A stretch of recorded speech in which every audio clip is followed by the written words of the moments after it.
ہم سب نے شیر کی جانب اپنے قدم بڑھا دیے۔ ان کے چہروں سے ایسا لگ رہا تھا مانو یہ کسی طویل جنگ کے بعد قلعہ فتح کر لیے ہو۔ راستے میں کہیں لوگوں سے ہائے ہلو کرتے رہے۔ ہلو فرینڈز، آج ہم جونیئر اور سمی کے ساتھ منائی گئی پکنک کے بارے میں باتیں کریں گے۔ اس سے پہلے آپ کو یاد دلا دوں، آپ نے میرا چینل سبسکرائب نہیں کیا ہے تو سبسکرائب کر کے بیل کے نشان کو بھی پریس کر لے تاکہ میری آسانی سے سمجھ میں آنے والی ہر ویڈیو آپ تک جلد پہنچے۔ اور فرینڈز، لائک شیئر کمنٹ کرنا نہ بھولے۔ آپ کے لائک شیئر کمنٹ کرنے سے میری ویڈیو زیادہ سے زیادہ لوگوں تک پہنچتی ہے۔ جونیئر نے مسکراتے ہوئے کہا، امی ہم پکنک کے لیے کہاں جا رہے ہیں؟ میں تو زو ہی جاؤں گا۔ سمی کہاں پیچھے رہنے والی تھی؟ اس نے بھی جونیئر کی نقل اتارتے ہوئے اپنی توتلی زبان میں امی میں بھی زو جاؤں گی کہنے لگی۔ بچوں کی باتیں سن کر میں نے اپنے آپ سے سوال کیا اور میرے دل نے مجھ سے کہا، کیا سچ میں ہم لوگ پکنک پر جا رہے ہیں؟ اب تو تم کو گھر کی دیواریں بھی بوریت کا طعنہ دینے لگی ہے، ذرا گھومنے پھرنے تازہ ہوا میں سانس لینے کو کہہ رہی ہے۔ گھر کے دوسرے افراد کہاں پیچھے رہنے والے تھے؟ سبھی نے کہا، کہاں چلیں گے پہلے یہ تو بتا دے، گھومنے کا پلان ہے کہاں کا؟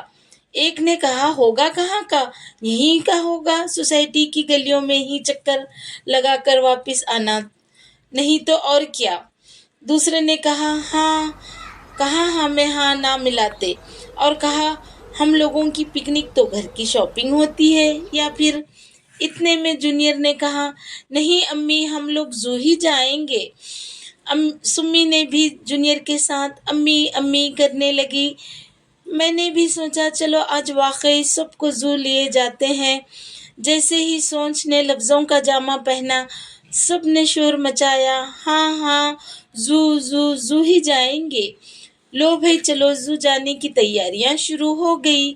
مانو ایسے کہ جنگ کا سائرن بج گیا اور سب فوجی جنگ کے میدان میں اتر آئے۔ جونیئر اور سمی کی بے چینی بڑھنے لگی۔ بچے بار بار پوچھتے، امی ہم لوگ سچ میں زو گھومنے پھرنے جا رہے ہیں؟ امی ہم لوگ کب جائیں گے زو؟ صبح کب ہوگی؟ کتنے بجے جائیں گے؟ مانو بچوں کی نیند ہی غائب ہو گئی۔ جتنا انہیں سلانے کی کوشش کی جاتی، یہ لوگ اتنا ہی اپنی آنکھیں بڑی بڑی کر کے صحن میں دیکھتے، کبھی آسمان کی طرف دیکھتے جیسے اللہ سبحانہ تعالیٰ سے کہہ رہے ہو، اللہ صبح جلدی کر دو نہیں تو امی زو جانے کا پلان کینسل ہی نہ کر دے۔ اللہ کر کے بڑی یقین دہانیوں اور پکنک پر پہننے والے کپڑوں اور دوسری چیزوں کو بتلا کر سلایا گیا انہیں۔ صبح ہو گئی، بچوں نے سلام کرنا ہی بھول گئے۔ بس یاد رکھا تو امی صبح ہو گئی، کب جائیں گے پکنک پر کب جائیں گے؟ زو ابھی کتنی دیر جائیں گے؟ زو کب کھلے گا؟ پھر ہم نے بھی جلدی پہلے اللہ کی عبادت کی، پھر تیاری میں لگ گئے۔ پچھلی رات ہی ہم نے جونیئر اور سمی کے کپڑے تیار کر لیے تھے، لیکن ان بچوں کو تو اپنی مرضی کے کپڑے پہننے تھے۔ یوں ان لوگوں نے الماریاں کھنگالنا شروع کر دی جیسے کوئی خزانہ تلاش کر رہے ہو۔ جو کپڑے کئی مہینوں سے نظر نہیں آئے وہ بھی اچانک انہیں یاد آنے لگے۔ ہم بھی جلدی سے کھانے پینے کی چیزیں پیک کرنے لگے۔ اچانک جونیئر نے کہا، امی میں تو بریانی ہی کھاؤں گا، میری فیوریٹ ہے بریانی، میں کچھ اور نہیں کھاؤں گا پکنک پر۔ اب کہاں سے لاتے بریانی اتنے شارٹ نوٹس پر؟ میں سوچنے لگی۔ کسی نے کہا، ہاں امی سے بولو، وہ کچھ نہ کچھ کریں گے اتنی جلدی میں بھی۔ اب تو میری عزت کا سوال تھا، اب بریانی کا انتظام کرنا ہی تھا، میں کہاں ہار ماننے والی تھی۔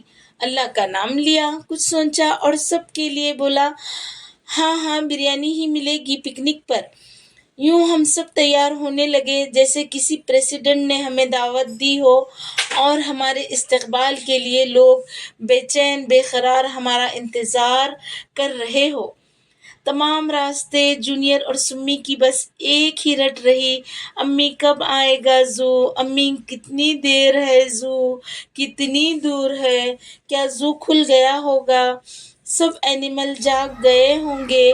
بس اسی طرح کے سوالات کے طوفان سے میں خود کو سنبھالتے ہوئے ہاں ہوں انشاءاللہ ابھی پہنچ جائیں گے کرتی رہی۔ اللہ اللہ کرتے ہم سب نہرو زوجیکل پارک حیدرآباد پہنچ گئے۔ ارے یہ کیا، میں نے حیرت سے کہا۔ سب میری طرف یوں دیکھنے لگے مانو کہیں میں نے ان کو واپس گھر لے جانے کا پلان نہ کر دیا ہو۔ جونیئر نے گھبرا کر امی کیا ہوا، ایسا کس لیے بولے، کیا ہوا بولو۔ میں نے ہنستے ہوئے کہا دیکھو زو تو بند ہے۔ میرے کہنے کی دیر تھی، جونیئر نے نہیں نہیں امی میں تو زو دیکھوں گا بول کر رونے سے ہو گئے۔ سمی کو کچھ سمجھ میں نہیں آ رہا تھا، وہ کبھی میرے کو کبھی جونیئر کو دیکھنے لگی۔ میں نے جونیئر کو سمجھایا بابا ہم لوگ وقت سے کچھ دیر پہلے آ گئے ہیں، ابھی تھوڑی دیر میں زو کی گیٹ کھلے گی تب ہم لوگ گیٹ ٹکٹ لے کر اندر جائیں گے۔ میرا اتنا بتانے پر معصوم چہرہ کھل اٹھا، آنکھوں میں آئے آنسوؤں کو لبوں نے اپنی مسکراہٹ میں چھپا لیا۔ جونیئر کو مسکراتے دیکھ کر سمی بھی مسکرانے لگی۔ زو میں داخل ہو کر یوں لگا جیسے سارے جانوروں، پرندوں اور زو کی ہر چیز کو صرف ہمارا ہی انتظار تھا، کیونکہ ہم بھی زو میں داخل ہونے والے سب سے جلدی آنے والے لوگوں میں شامل تھے۔ بس جونیئر اور سمی کو تو مکمل آزادی مل چکی تھی، ان کے چہروں سے ایسا لگ رہا تھا مانو یہ کسی طویل جنگ کے بعد قلعہ فتح کر لیے ہیں۔ نہ روک نہ ٹوک، شور مچاتے ہوئے سلیقے سے بنے راستوں پر دوڑنے لگے، اور میں کسی فوج کی جنرل کی طرح خود کو محسوس کرنے لگی اور کر رہی تھی، جسے اپنے منصوبے اور نقشے پر ڈٹ کر حکمت عملی سے عمل کرنا ہوتا ہے۔ ہم نے بھی ان دونوں کو پہلے پرندوں کا دیدار کرایا۔ یہ دونوں رنگ برنگے خوبصورت پرندوں کو دیکھ کر بہت خوش ہو رہے تھے۔ اگر بس چلتا تو یہ ان کے پنجروں میں جا کر انہیں پکڑ لیتے۔ بس اسی طرح مستی کرتے کھیلتے بھاگتے کچھوے کے پاس پہنچے۔ کچھوے کو دیکھ کر جونیئر حیرت کے سمندر میں غوطے لینے لگے۔ یہ پہلی بار اتنی بڑا کچھوا دیکھ رہے تھے۔ جونیئر زو پہلے بھی آ چکے تھے، لیکن اس وقت زو کی ٹرین اور دوسرے گاڑیوں میں بیٹھ کر ہی زو دیکھا تھا، لیکن آج پیدل گھوم کر دیکھ رہے تھے۔ کچھوے نے بھی اپنا سر اپنے شیل سے باہر نکال کر جونیئر اور سمی کی طرف دیکھا، گویا کہنا چاہتا ہو آپ نے مجھے محبت سے آ کر، اتنے پیار سے آ کر دیکھا، جس کے لیے شکریہ۔ ہم نے جونیئر اور سمی کو بہت سمجھا کر دوسری طرف لے گئے، جہاں پر ایک بہت ہی شریر لنگور ہم سب کا انتظار کر رہا تھا۔ ان دونوں نے اسے دیکھتے ہی خوشی سے تھالیاں بجا بجا کر ہنسنا شروع کر دیا۔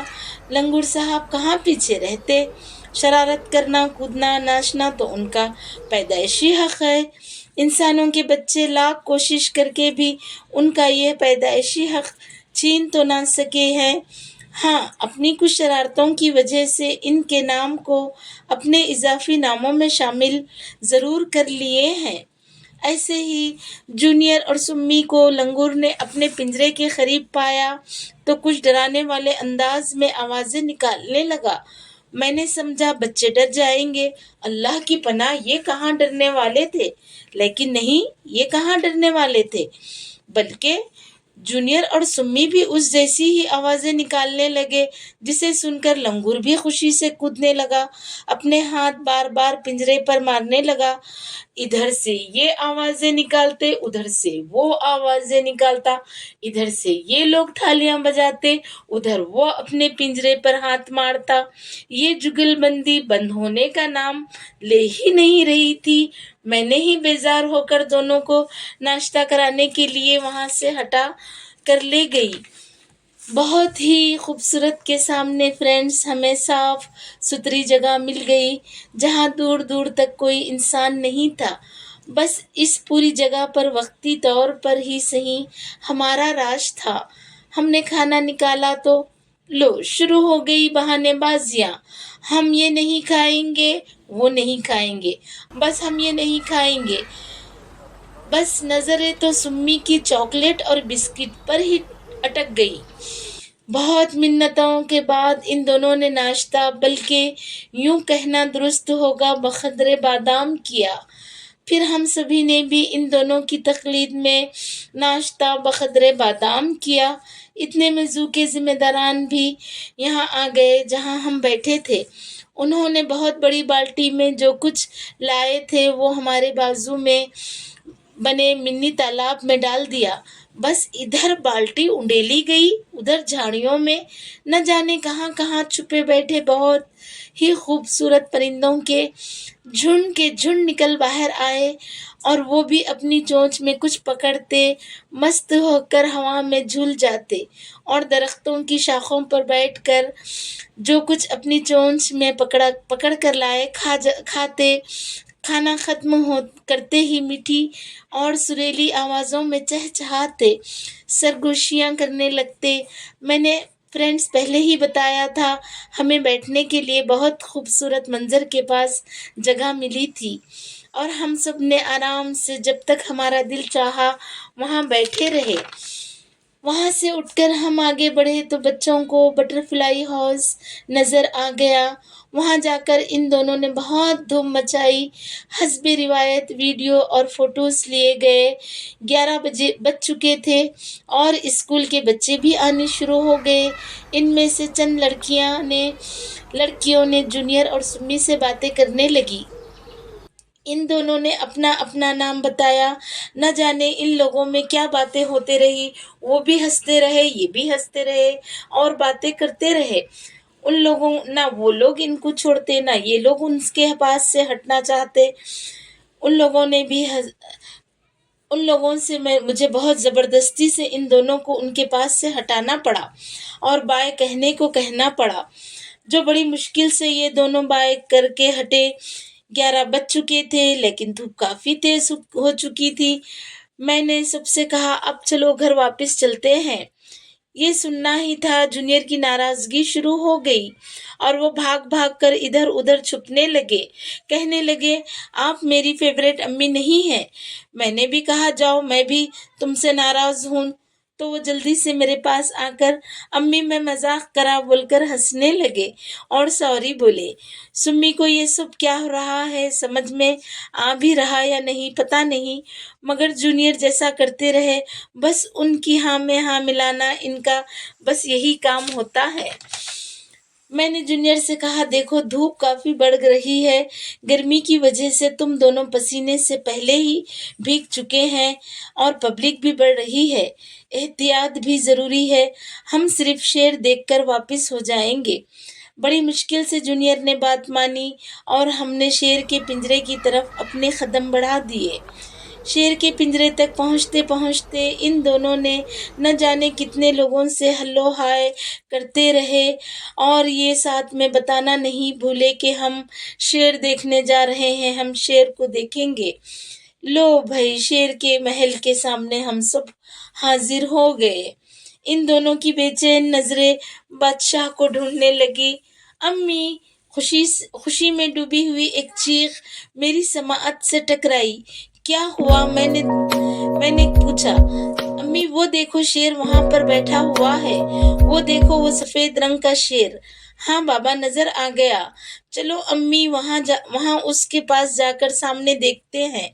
سمی بھی اپنی تتلی زبان میں امی شیر دیکھو، وہ دیکھو امی شیر دیکھو بول بول کر دونوں ہنس رہے تھے۔ مجھے ایسا لگا ان کے چہروں کو دیکھ کر شاید سب بچوں کے لیے یا ہم سب کے لیے ناممکن چیز ہی فیورٹ ہوتی ہوگی شاید۔ فرینڈز، زو تو ہم لوگ 5% بھی نہیں گھومے، لیکن کافی وقت ہم وہاں گزار چکے تھے۔ دھوپ بھی بڑھ چکی تھی۔ مجھے ایسا محسوس ہونے لگا بچوں کی خوشی پر تھکان اور دھوپ غالب آ رہی ہے۔